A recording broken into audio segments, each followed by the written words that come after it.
Este es el estudio del libro Relaciones Interpersonales y la Ética en el Ministerio. Estamos en la lección 4.2 que se titula Las relaciones interpersonales sanas y el respeto. Aquí en esta lección vamos a ver cómo mostrar respeto en las relaciones interpersonales.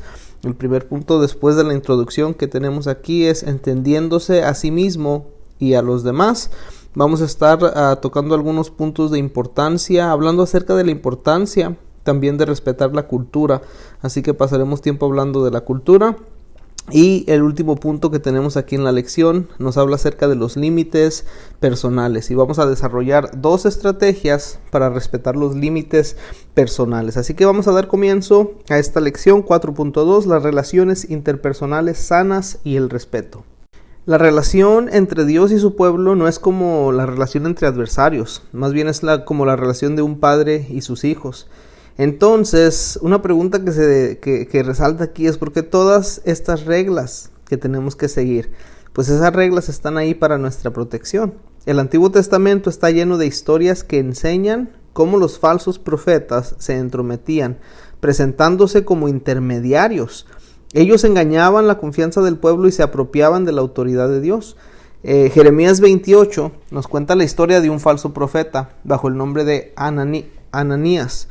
Él dijo que las personas que Dios quebraría, él les decía a las personas, que Dios quebraría el yugo de Babilonia y que iba a devolver todos sus bienes.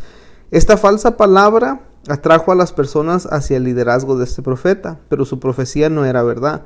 Más tarde, ahí en Hechos 13, nos cuenta la historia también de un engaño. Y habiendo atravesado toda la isla hasta Pafos, hallaron a cierto mago, falso profeta judío llamado Bar Jesús, que estaba con el procónsul Sergio Paulo, varón prudente. Llamando a Bernabé y a Saulo, deseaba oír la palabra de Dios, pero les resistía Elimas, el mago, pues así se traduce su nombre, procurando apartar de la fe al procónsul. Así nos enseña Hechos 13, versos 6 al 8. ¿Cómo desarrollamos relaciones saludables con las personas que forman la iglesia? Sea que sean personas que están sentados en las bancas o a lo mejor ocupan un papel oficial en la iglesia. ¿Cómo nos relacionamos con diferentes tipos de personas? ¿Cómo podemos responder con respeto a alguien que habla y habla sin parar? Esta persona puede consumir todo nuestro tiempo asignado para la preparación de un sermón, o a lo mejor puede consumir lo que teníamos planeado como una tarde con la familia. Mientras más diferencias vemos alrededor de nosotros, es más evidencia tenemos del genio de nuestro Creador. Los científicos nos dicen que ningún copo de nieve es igual al otro. Así que no podemos esperar que Dios haga a los hombres y a las mujeres también con el mismo molde. El primer punto de esta lección es entendiéndose a sí mismo y a los demás. Y vamos a hablar de mostrar respeto o cómo mostrar respeto en estas relaciones interpersonales. Las relaciones están formadas por personas verdaderas. Cada persona es una mezcla única. ¿Una mezcla de qué? De cultura, de educación y también de trasfondo social. Y aún antes que hayamos nacido, Dios nos conocía individualmente. Recordaremos que el salmista dice, porque tú formaste mis entrañas, tú me hiciste en el vientre de mi madre. Te alabaré porque formidables, maravillosas son tus obras. Estoy maravillado y mi alma lo sabe muy bien. Este es el Salmo 139, versículos 13 y versículo 14. Así que el Salmo que nos dice que somos admirables y maravillosamente hechos es el Salmo 139. De la misma manera que reconocemos a una persona por sus facciones físicas, ya sea sus ojos cafés, su cabello rizado, su quijada redonda o una nariz larga, también reconocemos lo que llamamos personalidad. Y en un sentido, esta es la manera en que cada persona, cada individuo ha sido hecha y se desarrolla a través de las diferentes etapas de la vida.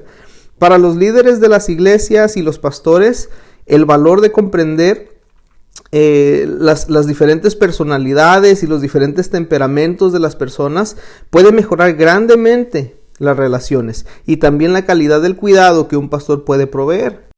La Biblia en versión ampliada en 1 Timoteo 4:15 al 16 expande el valor de entender y desarrollar nuestra personalidad como una base de beneficio para aquellos con los que nos relacionamos. Dice lo siguiente: Practica y cultiva y medita en estos asuntos. Entrégate de lleno a ellos como tu ministerio, de modo que todos puedan ver que estás progresando. Ten cuidado de ti mismo, o sea, de tu personalidad y de tu enseñanza. Persevera en estas cosas, o sea, aférrate a ellas, porque haciendo esto te salvarás a ti mismo y a los que te escuchen. Y también es importante entender que los esfuerzos para identificar los temperamentos no carecen de trampas. Existen registros de tiempos tan antiguos como los de Hipócrates, cuya teoría de los 4 humores explicaba estas tendencias de la personalidad como resultado de los 4 humores o fluidos producidos por el cuerpo. Y antes de continuar, algo importante aquí a recordar: el que originalmente creó las 4 teorías del temperamento pues fue Hipócrates. Pero siguiendo aquí con el libro, estos 4 fluidos producidos por el cuerpo se refiere a la sangre, a la bilis amarilla, bilis negra y flema. Hipócrates creía que el desequilibrio entre estos humores podía causar enfermedades físicas o psicológicas. Este esquema cuádruple, que era sanguíneo, con referencia a la alegría o alegre, colérico, con referencia a irritable, y esa partecita también a recordar: el temperamento que se describe como irritable pues era colérico, pero también melancólico, deprimido, y flemático, impasible. Eso ha sido fundamental para varias obras populares sobre tipos de temperamento. Y adicionalmente, el Dr. John Trent y también Gary Smalley en el 2006 desarrollaron una variante de esta evaluación de personalidades, la que relaciona 4 tipos de personalidades con 4 animales. El león quiere llegar a lo más profundo del asunto. También el castor, que describe una persona que le gusta la precisión y la planificación. El pediguero dorado, que le gusta la unión y las relaciones. Y la nutria, que es un optimista eterno. También está disponible el uso de análisis de temperamento por estos 2 hombres, Taylor y Johnson, el inventario de personalidades multifacética de Minnesota y el inventario de temperamentos que fue hecho por Meyer y Brigg.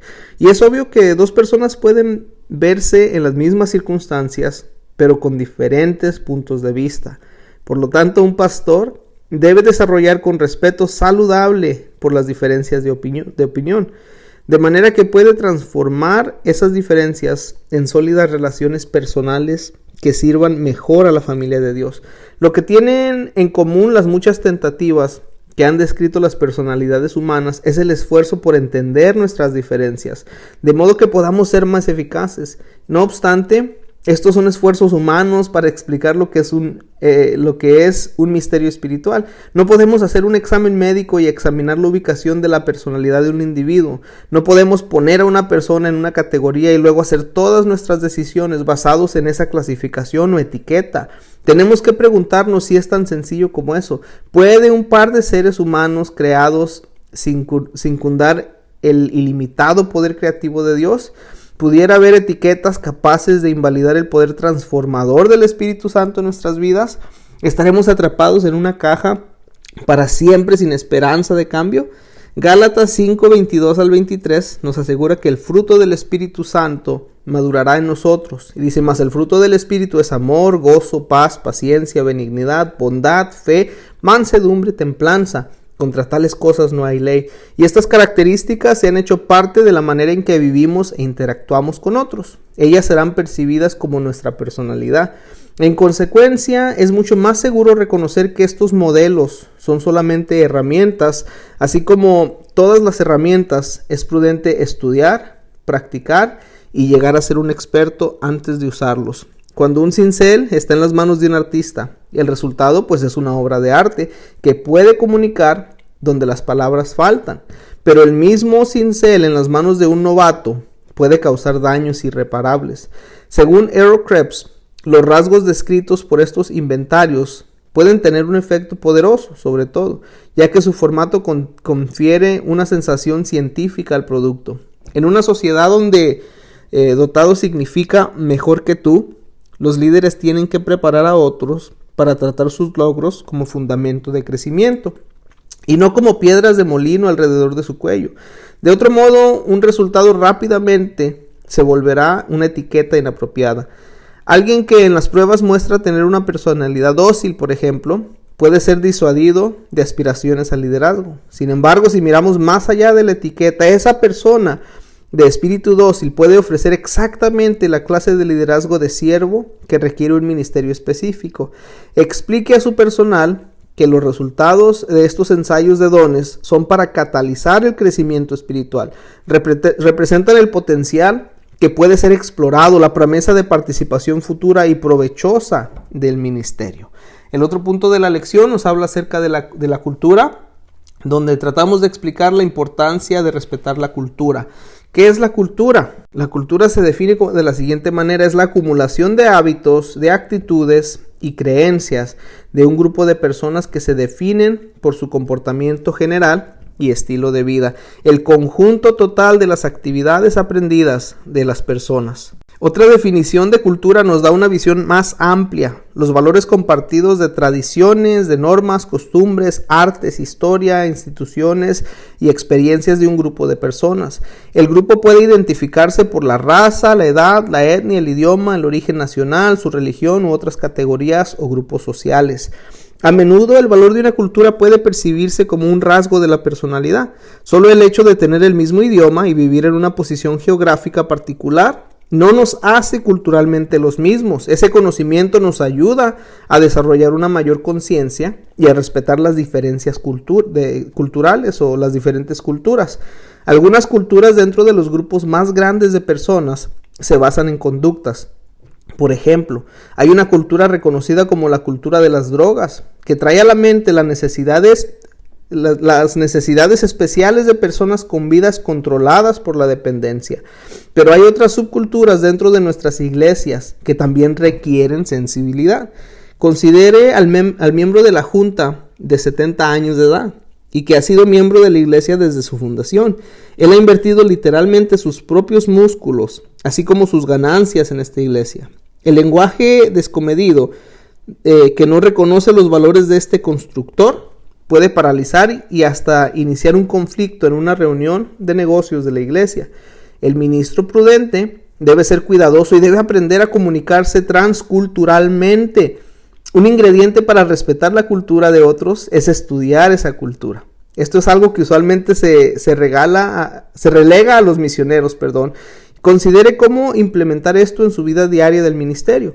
En el mundo actual tenemos muchas diferentes prácticas dentro de la iglesia local. ¿Qué influencia ejercen ellas en la manera en que nos relacionamos con las personas diferentes a nosotros? Un ejemplo, veremos cómo nos dirigimos a nuestros líderes. Cuando llamo, dice aquí el escritor o el autor del libro, cuando llamo a uno de los líderes de mayor edad y respetados de otro distrito, podría iniciar la conversación de manera más formal: hermano Müller. Sin embargo, cuando llamo a un pastor del grupo de Chi Alpha de la universidad, empezaría diciendo: hola Carlos, soy Ray.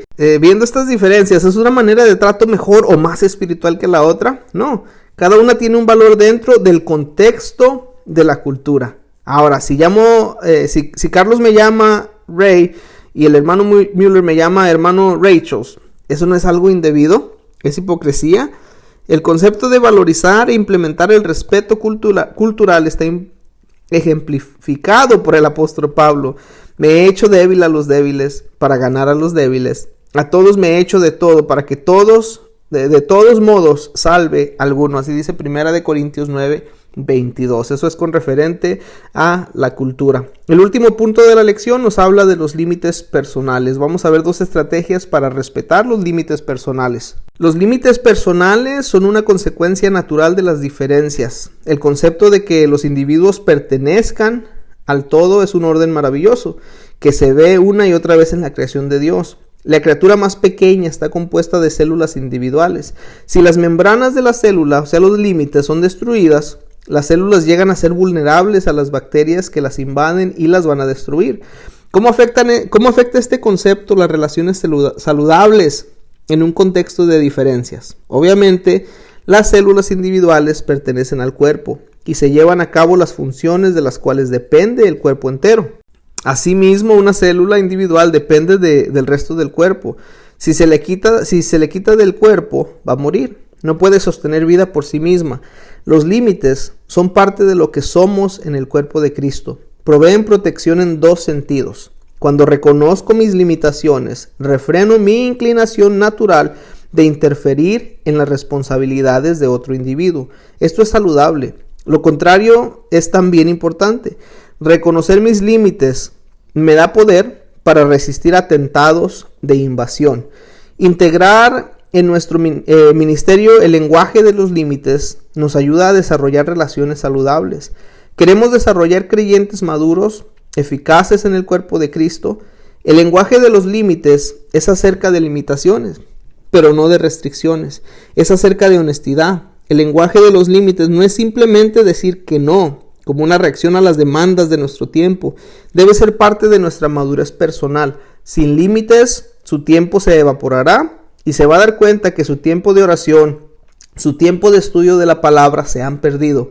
Usted no necesitará poner un letrero con sus límites. Las personas sabrán muy rápido cuáles son sus límites. Por ejemplo, afirma regularmente su compromiso de mantener un tiempo para estudiar su sermón. Sin embargo, cuando alguien le pide reunirse con usted para hablar de la nueva alfombra y usted acepta, está diciéndoles a ellos, mis límites son muy flexibles.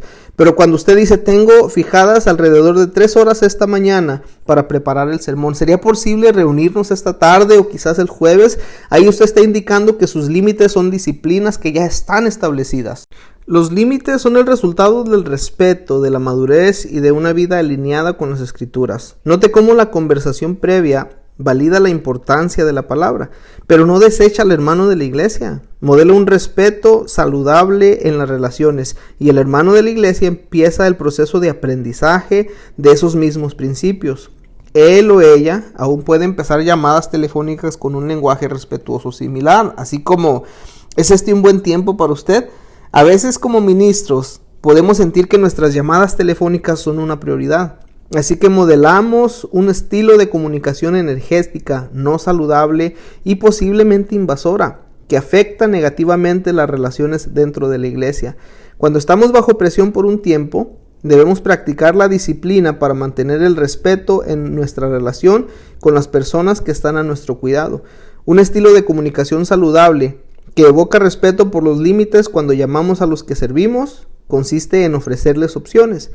Para hacer una cita, para visitar a un hermano de la iglesia, en vez de decirle, estaré ahí entre las 5 o 5:30 de la tarde, trate en forma algo más amable, que deje al hermano el poder de la elección. Por ejemplo, me gustaría visitarlo esta tarde. ¿Qué es mejor para usted, las 5 o 6 de la tarde? Y si no puede, tal vez podemos arreglar algo para otro día. Haga del respeto una parte del estilo de vida de su ministerio en la comunicación, en el mensaje y en la acción. Primera de Pedro 2:7 nos dice, honrad a todos, amad a los hermanos, temed a Dios, honrad al Rey. El respeto es el primer bloque para edificar toda forma de relaciones. Empiece con usted. Significa que usted escuchará y analizará los pensamientos e ideas de los demás. Significa que usted guardará su corazón de actitudes que pudieran devaluar a un compañero en el ministerio. Significa que usted obtendrá un respeto igual de los demás. Eso fue el punto referente a los límites personales y esto fue la lección 4.2, las relaciones interpersonales sanas y el respeto. Aquí estuvimos hablando acerca de el mostrar respeto en las relaciones interpersonales. Hablamos también acerca de la cultura y la importancia de respetar la cultura y estuvimos hablando por último de los límites personales y el respetar los límites personales. Dios les bendiga.